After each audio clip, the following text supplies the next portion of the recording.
He didn't look like a man who owned anything, let alone 4 bustling diners across the city. Michael Carter stepped through the front door of Carter's Diner, shoulders hunched beneath an old flannel shirt, the bill of a faded baseball cap shadowing his eyes. The bell above the door gave its familiar chime, a sound that once meant something to him. Today, it was a test. No one looked up. Perfect. 3 days' worth of stubble. Jeans he hadn't worn in a decade, a posture more worn down than proud. He blended in like chipped tile on an old floor. 15 years ago, he'd built this place from a greasy spoon with sticky floors into a community staple. It started here, this exact corner lot, under these same fluorescent lights. Now there were 4 locations and a 5th in the works. He should have been proud, but something had been off lately. Customer reviews were still glowing. The menu hadn't changed, but profits at this flagship diner, the original, had slipped. Turnover was higher than ever, and deep down he couldn't shake the feeling that something important was breaking beneath the surface. Something human. He hadn't visited in months. Too many meetings. Too many people telling him what mattered. Table for one? A waitress asked without looking up. Counter's fine, he said, roughening his voice a bit. He took a seat at the far end of the counter, the spot where the lights flickered and no one liked to sit. Perfect vantage point. Lunch rush had started. Orders barked from the kitchen, coffee pots topped off, plates clattered, the rhythm of a diner in motion. But there was a strain in the air. Hard to name, easy to feel. That's when he saw him. The dishwasher. Thin. Mid-70s, maybe older. A nest of white hair under a paper cap. Moving slow, but not lazy and deliberate. Hands precise, back slightly stooped, but never idle. Henry. Michael didn't know his name yet. But something about the man pulled his eyes like gravity. Where others rushed, Henry chose each movement. He didn't try to keep up with the chaos, he anchored it. A young cashier finally approached. Her name tag said, Megan. She didn't smile. What can I get you? Turkey Club. Coffee. He slid a 20 toward her. She rang it up without thanks. As he nodded toward Henry, he asked, That guy, been here long? Megan rolled her eyes. Forever. Should have retired years ago, if you ask me. Michael sipped his coffee in silence. For the next hour, he watched Henry move. The man didn't stop. When a busboy dumped a full tray into the dish pit too hard, splashing dirty water across Henry's apron, he just kept working. No complaint, no reaction, only precision. What struck Michael most wasn't the work. It was the way customers greeted him. Like an old friend. A nod, a smile. A hand tapped lightly on the counter as they passed the dish window. And always, Henry responded. A smile, a word, a presence. Then came the moment. A young mother approached the register, 2 kids in tow. Their faces were flushed from the heat, their clothes worn but clean. She pulled out her wallet, then paused. Whispered something to Megan. Megan frowned, called over another cashier. Troy, according to his tag. They spoke in quiet tones that weren't nearly quiet enough. Michael heard the irritation in their voices. The mother's face reddened. Her kids clung tighter to her hands. Behind them, Henry looked up. He dried his hands, walked over, quietly. No performance. Michael couldn't hear the words, but he saw the gesture. Henry slipped a few bills from his pocket. Gave them to Megan. The woman's eyes shimmered. She nodded, mouthed a thank you, and led her children out, heads lifted slightly higher than before. That's the 3rd time this week, Troy muttered to Megan. Old fool's gonna go. Broke saving strays, Megan replied, loud enough for Michael to hear. Then the words that made his coffee turn bitter. Like he isn't broke already. I heard he sleeps in that junker car of his. Michael stared at his reflection in the coffee cup. His hands tightened around the ceramic. The manager, Patricia, walked past just then, clipboard in hand, too distracted to notice. Michael kept watching, and what he saw for the next few hours changed everything he thought he knew about Carter's Diner.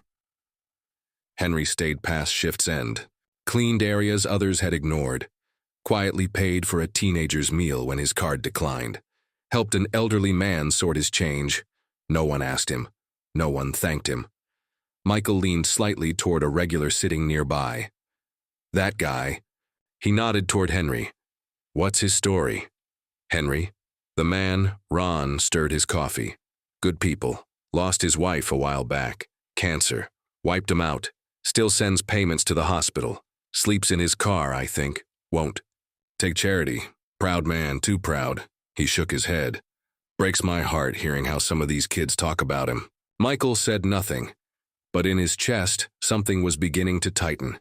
This wasn't just bad business. This was a betrayal, and it was happening under his name. Tomorrow he'd return, but not as a customer, as someone looking for the truth. And this time, he wouldn't just be watching. The clatter of plates, the scent of sizzling bacon, the steady hum of voices. Carter's diner during lunch hour was a symphony of routine. To any outsider, it looked like a well-oiled machine. But to Michael Carter, slouched at the end of the counter in a flannel shirt and trucker hat, it felt like watching a play where half the cast had forgotten their lines. Still, no one recognized him. That was the point. His eyes drifted past the rush and landed again on the man in the back, the one who never seemed to rest. Henry. While the servers darted from table to table and cooks shouted orders over the sizzling griddles, Henry moved. Like a different kind of rhythm, slow, methodical, but never idle.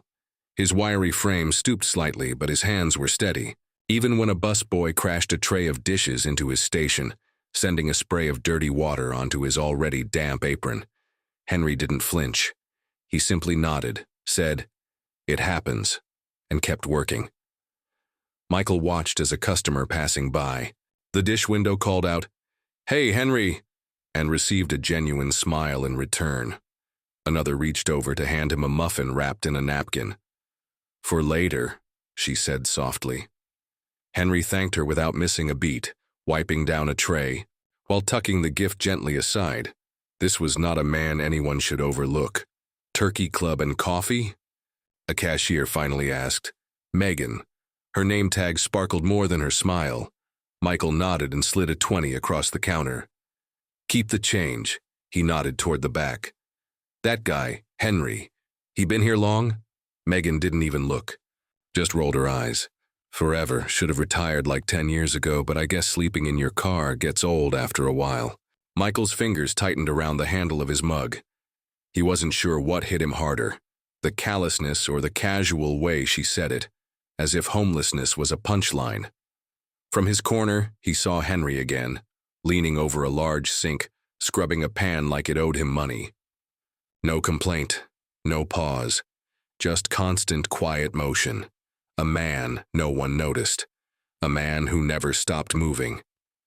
Then came the moment that silenced even the clatter. A young woman, maybe late 20s, stepped hesitantly up to the register, her two small kids trailing behind her like shadows. Michael saw her fumble with her wallet, lips pressed tight. She whispered something to Megan, who stiffened, then called over Troy, the other cashier. The two employees leaned close, their tones sharp but hushed. The mother grew red, her children looking up in growing confusion. Behind them, Henry turned. He had seen enough. Without hesitation, he dried his hands on his apron and walked over. Michael couldn't hear what was said, but he saw the movement. Henry, sliding his own money across the counter, quiet and discreet. The woman's shoulders relaxed. Her eyes welled up. She thanked him with a voice that cracked, gathered her kids, and left quickly, head still bowed. Megan didn't wait for the door to close behind her before scoffing. "That's the third time this week," she muttered to Troy. "Old fool's gonna go broke saving strays," Troy said.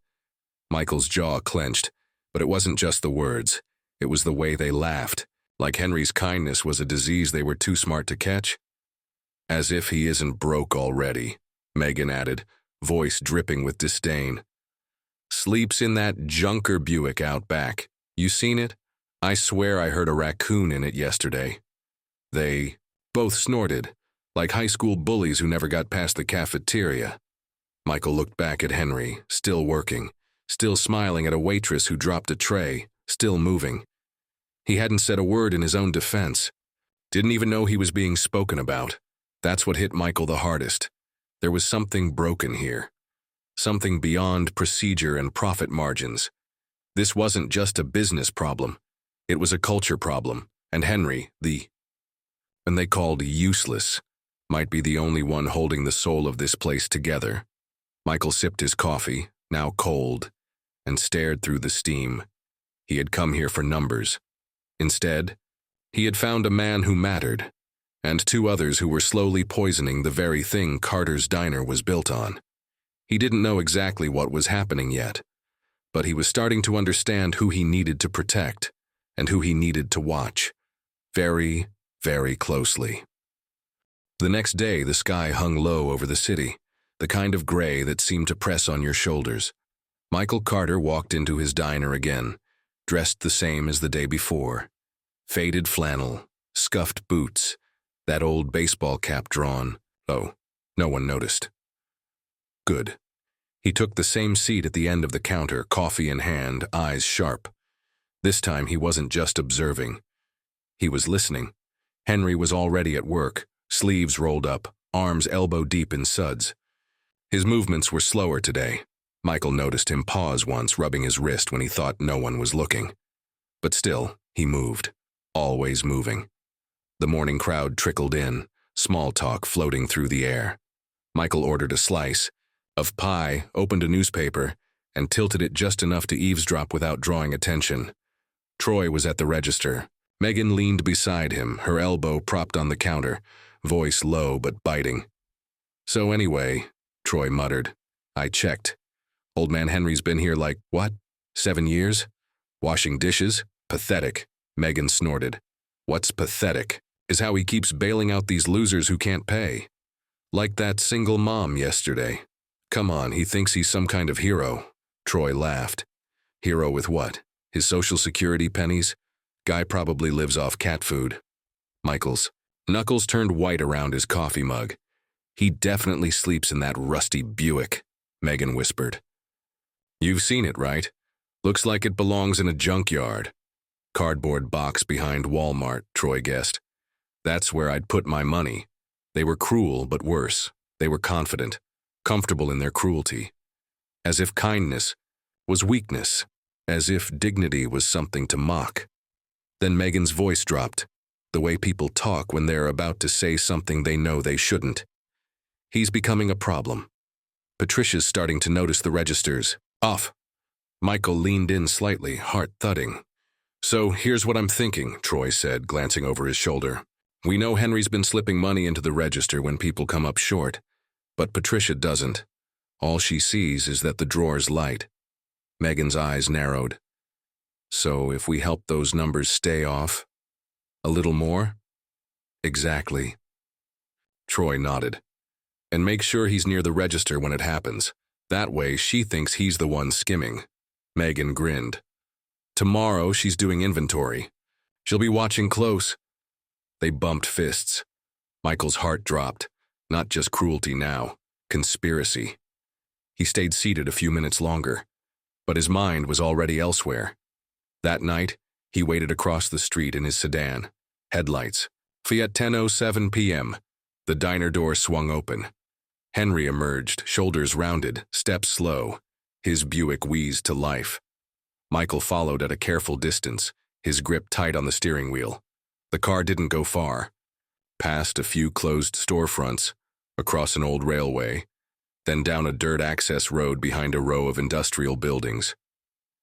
There, nearly swallowed by trees, sat a battered trailer, the kind that looked like it hadn't been roadworthy in decades.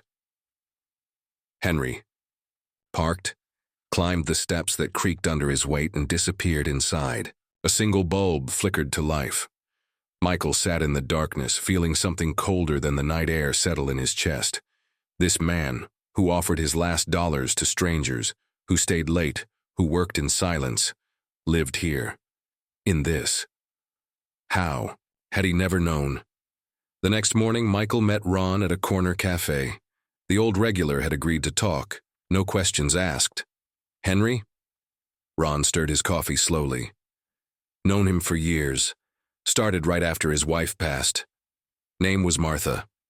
What happened? Cancer. Fast. They had a little house on Maple Street, savings, retirement, gone in under a year. He sold everything just to buy her more time.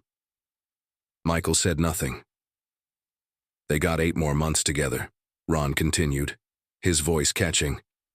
He says those were the best months of his life, even with the pain, even with everything. And after? Bills kept coming. He refused to declare bankruptcy, said he owed it, said debt was debt. So he took the dishwashing job, only place that'd hire a 70-year-old with arthritis and no experience. Ron nodded. And that trailer? Cheapest place. He could find, still sends money to the hospital. Sends some to his daughter, too. Doesn't want her to know how bad it really is. Michael looked down, the weight of it all pressed against his ribs. He never complains, Ron added quietly. He's proud, honest, old school. They don't make many like him anymore. Michael nodded. No, they don't. He finished his coffee and stood. There was no more doubt. Henry wasn't just a good man. He was the man, and Michael wasn't. Just dealing with a toxic work culture. He was staring down a betrayal that bore his own name. The cafe was nearly empty by the time Ron finished his second cup of coffee, but the weight of his words lingered like steam from the mug. Michael sat across from him, the disguise still intact, cap low, shirt rumpled, but his expression was something different now, less hidden, more haunted. Henry never complains, Ron said again, his voice softer now. That's the part that gets to me. Even when the pain's bad, even when his hands lock up, he just keeps moving, like slowing. Down would mean giving up. Michael looked down at the table. He ever think about retiring? Ron shook his head. His daughter wants him to. Lives up in Seattle, teaches music. Wants him to move in, but he won't. Says he won't be a burden. There was that word, again. Burden. A word Michael had heard far too often from people who gave everything and asked for nothing. Ron continued. He sends her photos of the diner, tells her he's doing fine, tells her he's a manager. Michael blinked. She doesn't know? He won't let her, Ron replied. He thinks shielding her is love. She thinks he's got a pension and a decent apartment. The truth would crush her. Michael leaned back, the weight of it all coiling in his chest. He sleeps in that trailer, Ron said. Barely bigger than a tool shed, just enough space. For a bed, a hot plate, and a space heater that barely works in winter. Michael closed his eyes. He could still see the dim bulb flickering, the stoop ready to collapse, the hollow echo of a man walking into a home no one should have to accept. There's more, Ron added, voice hesitant now. The trailer park, it's being sold. Some developers buying up the land gave the residents 60 days notice to vacate. Michael's eyes snapped open. Henry hasn't told anyone at work. Probably won't. He doesn't complain, just figures something out, like always. And where's he supposed to go? Ron sighed, helpless. Rent's insane right now. Even if he could afford first and last month, who's going to lease to a 70-something dishwasher with no credit and no car insurance? The table between them felt smaller, the air heavier. Michael thought of the name on the front of the diner, Carter's. His name, his dream, his responsibility. Somewhere along the way, he'd told himself that being a good employer meant competitive wages and decent equipment, that treating people like family could be achieved through holiday bonuses and team-building retreats. But Henry didn't need a ping-pong table in the break room. He needed a roof and a little dignity. I've been running the numbers, Michael said after a long silence. The register's been short for weeks. I thought it was mismanagement. Bad hiring. But it's more than that. You think someone's stealing? I think someone's framing. Ron's brow furrowed. Henry? Michael shook his head. No, someone wants him gone. I just don't know why yet. Because he makes them feel small, Ron said. That's what men like Henry do, without ever meaning to. Michael nodded. It made sense. Henry's quiet. Integrity, his daily sacrifices, They were a mirror, and some people don't like what they see in the reflection. Michael stood. "Thank you, Ron. You've given me more than I expected." Ron rose with him, laying a hand on his shoulder. "Do right by him. That's all I ask." Michael left the cafe and walked the long way back to his car. The streets were waking up. Stores pulling up metal grates, baristas writing chalk specials outside coffee shops. He passed a florist opening early. The same kind of place Henry might have bought flowers from, once, long ago, for a woman named Martha. That name stayed with him the rest of the walk. When Michael reached his car, he didn't drive away immediately. He sat behind the wheel, watching the sun stretch thin fingers of light across the windshield. Henry had spent the last 7 years working to pay off someone else's pain, and the world had rewarded him with mockery, exhaustion, and a trailer. One stiff breeze away from collapsing. Michael couldn't fix all of it today, but he could start, and this time he wouldn't be quiet about it. He pulled out his phone and began dialing. Staff schedules, surveillance upgrades, payroll records, legal. If there was going to be a reckoning at Carter's Diner, it would be on his terms, and justice would no longer be something whispered in the break room. By the time Michael Carter walked into the diner the next morning, he had already been up for hours. He'd spent the night on the phone, quiet calls to legal, payroll, even a community outreach coordinator who helped connect him with someone special. A young mother named Jessica. She wasn't an actress, she didn't need to be. Her story was real. 2 jobs, a 5-year-old daughter, and a budget that never quite made it to the end of the month. All she needed to do was show up and be honest. At 10:15 a.m., the bell above the door jingled. Jessica stepped inside, holding her daughter Lily's hand. They were dressed neatly but simply. Jessica in a blouse that had been ironed one too many times, and Lily in a dress with a patch near the hem. They took a seat in a booth near the front, just close enough to be visible to the registers. Michael, seated at his usual spot, nodded to her once. She didn't nod back. That was the deal. Troy and Megan were already on shift. Megan approached their table with the kind of smile that never quite reached her eyes. "Just the grilled cheese for the little one, and a cup of soup for me," Jessica said. Megan scribbled without interest and walked away. 20 minutes later, the setup unfolded. Jessica approached the register, Lily in tow. She opened her wallet slowly, the hesitation written across her face. "I'm so sorry," she said softly, loud enough for others nearby to hear. "I thought I had enough cash. My card was declined yesterday, bank error. I'm short $15. Megan's smile froze, then hardened. "We don't just give away food, ma'am," she said. "Maybe try counting before you order next." "Time." Jessica's eyes filled with tears as Lily looked up at her, confused. "Could I maybe wash dishes or something? I don't have anywhere else to go right now." From behind the dish window, Henry paused. He dried his hands, and then, like always, he stepped forward. "I've got it, Megan," he said gently, pulling out his wallet. "Don't worry about it." "That's really not necessary," Jessica whispered. "We all need help sometimes," Henry said with a small smile. "You can pay it forward when things get better." He handed Megan a crisp bill. She took it with a theatrical sigh. Jessica murmured a thank you and quickly ushered Lily outside. She had played her part perfectly. She didn't have to fake the stress. It was already part of her life. Michael sipped his coffee, heart thudding. Now came the real show. 10 minutes later, Troy approached Patricia, who was standing at the counter with a stack of receipts and a furrowed brow. Boss?" Troy said, loud enough for several patrons to hear. "I think we're short again. Drawer 1 is off by $20. Patricia looked up sharply. "What? That's impossible. I just checked it an hour ago." Megan joined them, eyes wide with manufactured concern. "Actually, I noticed something weird earlier. That woman, Jessica, she couldn't pay, right? And Henry came over right after." Patricia frowned. "You think Henry took the money?" "I'm not saying he did," Megan said carefully, "but I did see him near the drawer. You said yourself we're missing money this week. Troy added, and he's been acting, I don't know, secretive, always near the register when he shouldn't be. Michael's stomach twisted. It was happening. Patricia hesitated, torn between instinct and the mounting coincidences being spoon-fed to her. I mean, Megan added, her voice taking on a tone of false sympathy.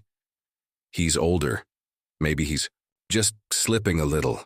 People do desperate things when they're behind on bills. And didn't you say he lives in that car? Patricia didn't reply, but Michael saw the doubt bloom in her expression. Saw how easily suspicion took root when enough seeds were planted. I'll check the drawer myself, Patricia said, disappearing into the office. Troy and Megan shared a look. They thought they'd won. Michael watched Henry return to the dish. Pitt, unaware that his quiet generosity had just been twisted into a weapon against him. It was almost too perfect. Too cruel. But it wasn't the end. Tomorrow would be different.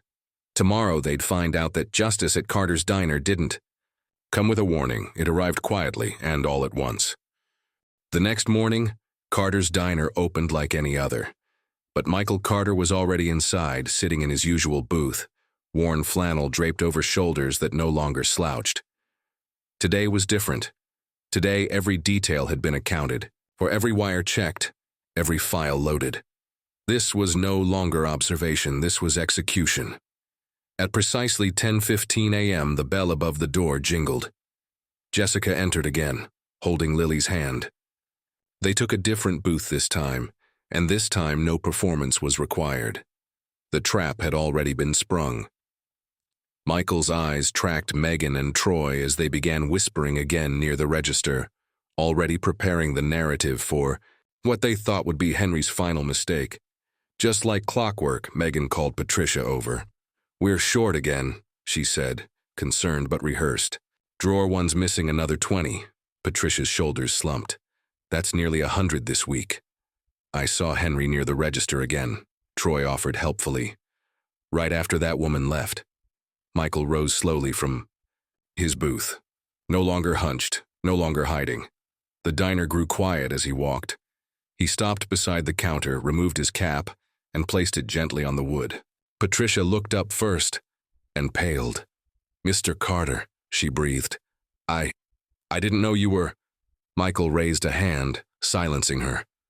This isn't an inspection, he said. His voice wasn't loud, but it carried. It silenced silverware. It stopped conversation. This is a reckoning. He turned toward the staff and then to the diners, people who'd been part of Carter's legacy long before the chain had grown. For the past 3 days, I've been here, sitting, listening, watching. Troy took a step back. Megan's face blanched. And what I saw, Michael continued, wasn't just a business slipping out of alignment, it was a betrayal, not of numbers, of values. He pulled a small remote from his pocket and pointed it toward the flat-screen TV mounted in the corner. The screen flickered. Then it showed Megan and Troy at the counter from the day before, caught on a discreet overhead camera. Every whisper, every smirk, every sickening joke, caught in crystal clarity. Help the numbers not add up a little more, Troy's voice played. Make sure she catches him near the register, Megan added. She'll think he's been stealing. Gasps rippled through the diner. A fork clattered to the floor. Michael didn't flinch. Here's what actually happened, he said. He clicked again. Footage now showed Henry slipping a few bills into the register after the mother and her children left. Quietly, unnoticed, with kindness, another clip. Henry staying late, cleaning grease traps, helping a teen whose card had failed, diffusing a customer's complaint, scene after scene, silent dignity, unseen sacrifice. I had these cameras installed 3 days ago, Michael explained, because sometimes the truth hides in plain sight. And sometimes you have to be very, very quiet to hear it, Troy stammered. This is out of context? No, Michael said calmly. This is you, in your own words. Framing. An innocent man. A good man. The best one in this room. Patricia stood frozen. I had no idea. You trusted the wrong people, Michael said gently. So did I. He turned toward Henry, who stood behind the dish pit, motionless, hands still wet from his work. Henry Lawson, Michael said, his voice softer now. You've carried this place longer than I ever have. And I let people like this. He gestured to Troy and Megan. Treat you like a liability. Henry opened his mouth, then closed it. Michael continued. You live in a trailer falling apart. You work through pain. You cover for people. You barely know. You do it without thanks, without cameras, without excuses. The diner was silent. You're not just a dishwasher, Michael said. You're the kind of man this entire place should have been built around. He turned back to the staff. Troy, Megan, you're fired, effective immediately. You can't do this, Megan hissed. You don't have proof. The proof's on screen, Michael replied. And the police have already seen it. Right on cue, 2 uniformed officers stepped through the front door. Gasps, murmurs, Megan backed away. Please, I didn't mean to. You didn't mean to get caught, Michael corrected. You meant every word. Troy tried to push past the officers. He didn't make it far. Handcuffs clicked. The crowd watched in stunned silence as both were led away. Michael turned back to Henry. You still have your job, he said simply. But that's not all. He reached into his jacket and pulled out a small envelope. Come see me in the office. We've got some catching up to. Do. Henry looked around the room. Faces he'd served for years now, staring back with admiration. And then, finally, the old man nodded, with the quiet grace of someone who had never expected anything, but always gave everything. The diner was still buzzing with whispers when Michael led Henry into the small office tucked behind the kitchen. The door clicked shut behind them, muffling the sounds of customers and coffee cups. Inside, the space was sparse, just a desk. 2 chairs, a worn corkboard lined with shift schedules and holiday photos. Nothing grand, nothing theatrical, but today it would hold something more important than any meeting room. Michael gestured to the chair across from him. Sit, Henry. Please. Henry lowered himself slowly, his hands resting on his knees, eyes still unsure. You didn't have to defend me like that, he said softly. I would have understood if you'd just let me go. It's your name on the door. Michael shook his head. And for far too long, I let it mean less than it should. He pulled a manila folder from the desk drawer and slid it toward Henry. This isn't just a thank you. It's a correction. Henry opened the folder. Inside were a few pages, neatly clipped, a formal letter, a contract, and at the very top, kitchen manager, Carter's Diner, Main Street location. Henry started, but his voice cracked. He cleared his throat. I've never managed anything. You've been managing this place's heart for 7 years, Michael replied. Now you'll have the title, and the pay, full salary, benefits, and better hours. No more washing dishes until your back gives out. Henry stared at the paper as if it might vanish if he blinked too hard. There's more, Michael added gently. He reached for a second envelope and placed it beside the folder. Henry opened it slowly. Inside was a property deed. His name was on it. It's a small house, Michael said. 3 blocks from here, 1 bedroom, yard out back, clean, safe, quiet. It's yours. No rent, no mortgage, no strings. Henry shook his head, eyes wide. I can't accept. You're not accepting charity, Michael interrupted. You're accepting back pay for the unpaid overtime, the extra shifts, the kindness. You gave when no one was looking. Henry's hands trembled. Michael wasn't done. And I've spoken to the hospital, he said, voice lowering. Your wife's medical bills are gone, paid in full. It was only then that the old man broke. Not loudly, not theatrically, just a single sob, half caught in his throat. Then another. His shoulders shook as he lowered his head, weathered hands covering his face. The years had worn him down, but he had never bowed. Not until now. Michael stood and placed, a hand on his shoulder. You gave your life to something bigger than yourself. You helped people who'd never remember your name. You worked through grief and pain and silence. This, he gestured to the table, is the least I can do. Henry wiped his eyes slowly, not embarrassed, just overwhelmed. She was a music teacher, he said suddenly. Martha. She used to hum while washing dishes, said it made her feel lighter.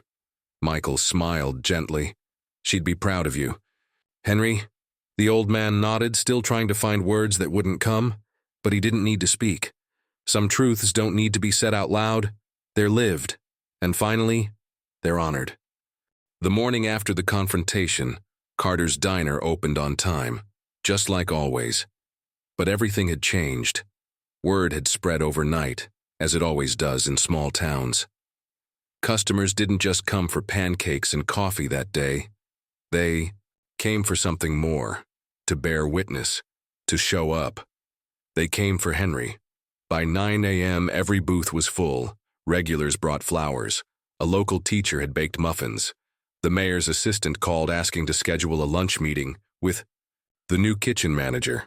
Michael arrived early, not in a suit, but in a simple button-down and rolled-up sleeves. He moved through the diner not as a distant figurehead, but as a man ready to work. Henry arrived right on time, just like always. Only this time, there were people waiting for him. Customers stood to greet him. Staff clapped quietly. One child ran up and hugged his legs. Henry smiled shyly, nodded thanks, and made his way to the back with his signature quiet grace. But he didn't touch the dish pit. He didn't need to anymore. Michael called him over with a wave. "Quick meeting?" he said. Henry nodded. They sat at the counter, 2 chairs side by side, a small pot of coffee between them. "I've been thinking," Michael said. "It's not enough to fix one thing. We need to fix everything." Henry waited, listening. "Starting today," Michael continued, "all Carter's Diner employees, every location, will receive living wages, full health care, and an emergency assistance fund. No more hidden struggles." Henry blinked. "That's a lot." Michael smiled. "So were you. For 7 years." He raised his voice just slightly, enough for staff nearby to hear. "And there's more. Any employee who's helped a customer out of pocket, we'll match that every time. And moving forward, every new hire gets trained not just in service, but in compassion." Applause broke out near the kitchen. A cook banged a ladle on a pot like a drum, but Henry was still processing. "I don't understand how all this happened," he said quietly. Michael looked at him. "It happened because you never stopped doing the right thing, even when no one was watching. And now everyone is." Later that day, the young mother, Jessica, returned with Lily. She approached Henry, not as a stranger, but as someone who had been seen. "We started something," she said, holding out an envelope. "Just a little, from a few of us." Michael stepped in quickly. "Everything Henry needs is covered, but I have a better idea."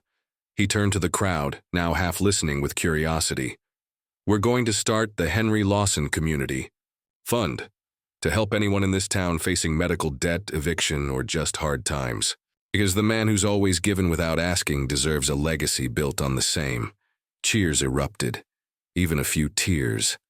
Henry shook his head, overcome again. But this time he didn't try to fight the moment. He stood beside Michael, not behind, not hidden, beside. In the weeks that followed, Carter's Diner didn't just recover, it transformed. Staff morale surged, customer traffic doubled.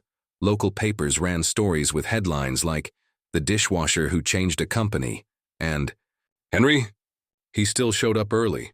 He still wiped down counters when no one asked. But he also began mentoring new hires, teaching them more than just tasks, teaching them the rhythm of care. Sometimes, in the middle of the lunch rush, you'd hear him, humming a soft tune, a dish in one hand, a clipboard in the other, the kind of song someone once sang over a sink long ago, in a home filled with love. Carter's Diner had lost its way, but kindness had found it again. Not through a corporate memo, not through policy alone, through one man who never stopped moving.